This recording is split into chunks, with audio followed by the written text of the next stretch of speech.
Deportiva y con swing. Deportiva y con swing. La factoría del deporte desde New York para ti. Es una máquina. Es una máquina Pensada para ti. pensada para ti. Número uno en las redes, dale like y compartir. Con informaciones importantes siempre frescas. Y con entrevistas que te ponen de cabeza. Lo mejor del deporte lo encontrarás aquí. Búscale en las redes, dale like y compartir. Suscríbete, Ay sí, infórmate. ok. Dale a la campana para que te llegue. We've had one. 1999 was our last one. So, Yeah, pretty cool. Hopefully I win it. yeah. Go ahead, guys. Just what does it mean to you? What does it mean to me? I mean, it means a lot just because, I told everyone at the beginning of the year that was my goal. That was my only goal, as a personal goal.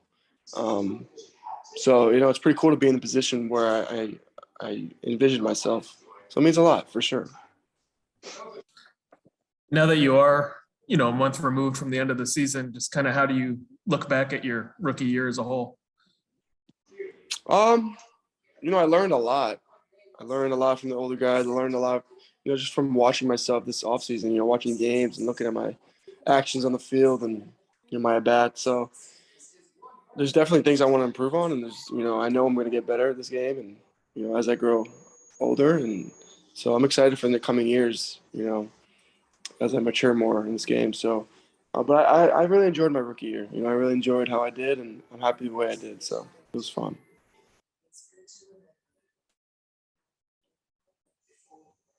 Jonathan, how did you find out you were a finalist? How did I find out? Rob told me. Yeah, pretty simple. We had to schedule a recorded interview with MLB Network for their show, so we needed to let him know earlier today. So, yep, I'm always the bearer of good news. Exactly. Always text Rob.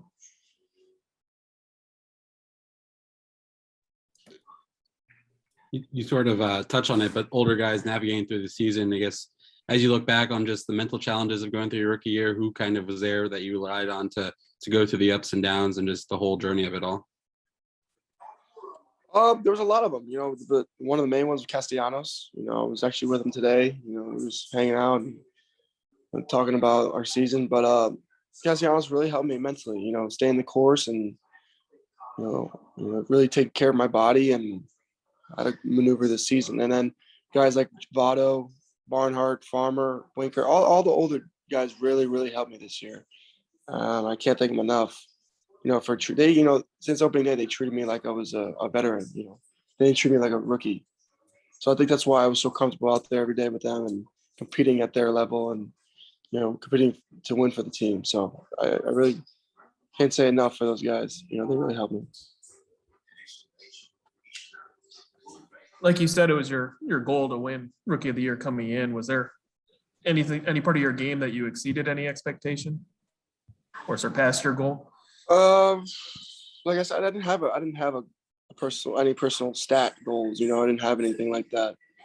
So no, I just played the game I know how to play. There's definitely more in me. That's all I know. But who knows? Whatever happens on that field, I'm gonna give 110%, and the outcome is, whatever happens. So I never really set personal goals. I just, set one of them, which was to win Rookie of the Year, and that was it. And however that turns out, it's not in my hands, but yeah. Jonathan, I'm curious why this was such an important goal for you to win Rookie of the Year. Oh, it's just because it's such a, cool thing to have on your resume, honestly. I mean, it's such an amazing accomplishment for players, at a young age to win that award. Not many guys do it. It's one a year.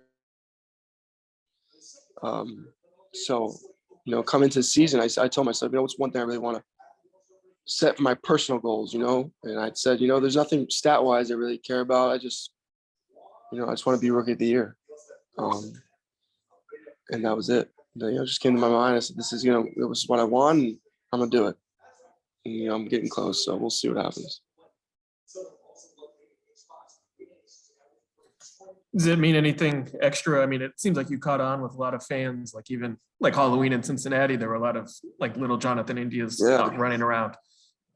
Yeah, that was pretty cool. A couple people were sending me DMs and messages on, through Instagram and Twitter. So I was pretty happy to see people or kids dress up as me as Halloween. Yeah, that's something I never would have thought would happen. But it's just a pretty cool feeling, to see that, the young age, taking after me and, wanting to be me for Halloween. That's not many kids can, say that happened for them. So I'm blessed to see that. And, it was pretty funny watching all those kids, dress up as me.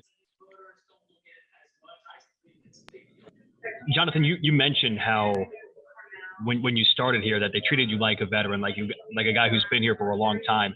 Obviously, the success you had in your rookie year kind of begets that you're going to be a guy that's going to be around here for a long time, and a guy they're going to build around a little bit. Do you feel like you're a piece of the team that this team can count on in the future to be one of the guys that they can kind of build around as they try to get back towards the playoffs?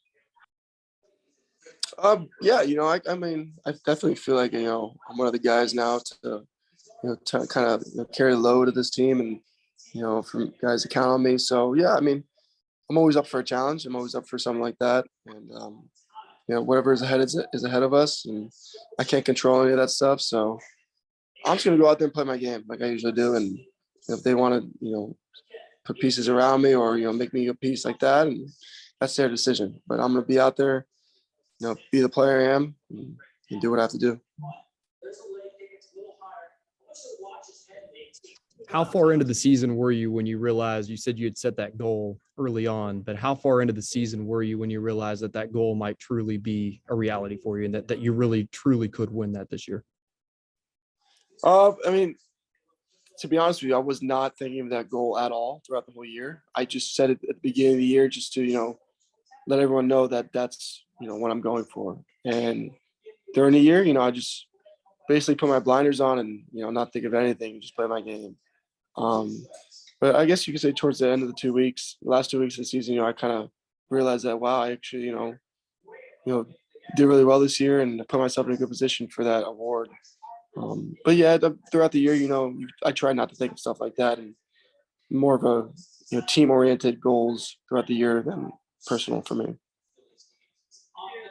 Is there anybody in your family, your inner circle, your friends who talks to you about this, who is excited or is anticipating and hoping you might get this award? Of course, yeah. I mean, my whole family is super happy for me, super excited. All my friends are always texting me, "Yo, congrats, man. You're gonna win it, blah blah blah. Rookie of the year." It's pretty cool, getting all these texts and the calls and just recognition from my friends and family. Just because it's some of these people I grew up with. It's just like, well, this is where I'm at now, and a lot of people are very happy for me. So, give it up to my family. They've really sacrificed a lot for me to be in this position, and a lot of this award's gonna go to them.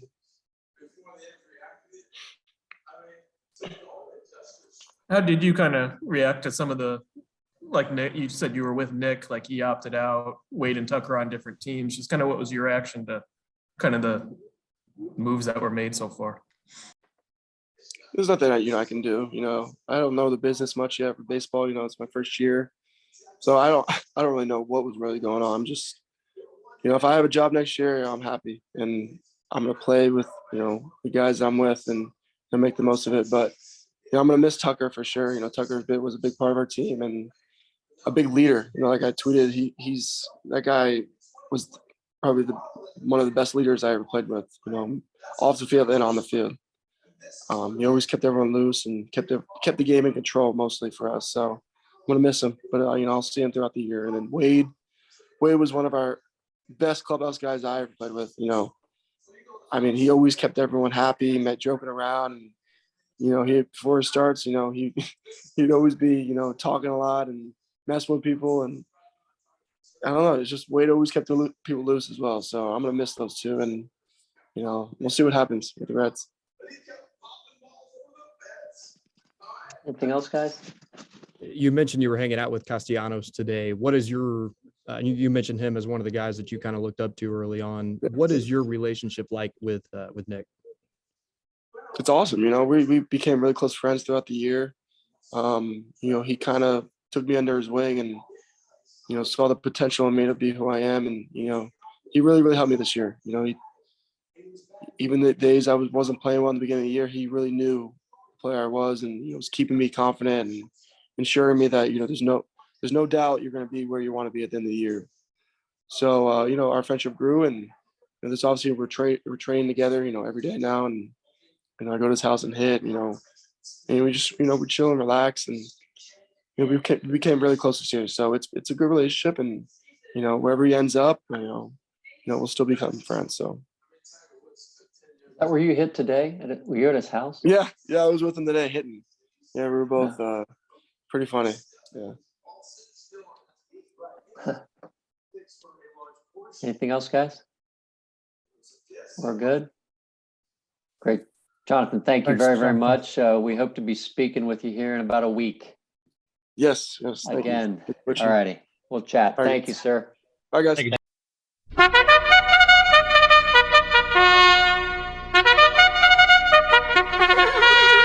Atención fanáticos del Perlantillado, llegando ya la carrera estelar entre los programas deportivos. En la casilla número 1, Héctor Gómez. Le sigue en la casilla número 2, Tenchi Rodríguez. En la casilla número 3, Franklin Mirabal. Y en la casilla número 4, la máquina deportiva de Odiel Batista. Todo listo, fanático, a correr, fanático, sale la delantera, Héctor Gómez, seguido por Franklin Mirabal, Franklin Mirabal, llegando casi al segundo lugar, la máquina deportiva de Odiel Batista. Cuidado que Tenchi Rodríguez está en segundo lugar, apretando, se adueña del tercer lugar, Franklin Mirabal, seguido por Héctor Gómez, que está puntica, caco con Franklin Mirabal. Tenchi Rodríguez está perdiendo velocidad, la máquina deportiva ya está en segundo lugar, ampliando, ya llegando a la curva de la Paraguay, la máquina deportiva, Franklin Mirabal. La máquina deportiva, Franklin Mirabal está caco, llegando a la recta final. Franklin Mirabal está por sacar la delantera, pero Odiel Batista no se lo permite. La máquina deportiva, Odiel Batista, Franklin Mirabal,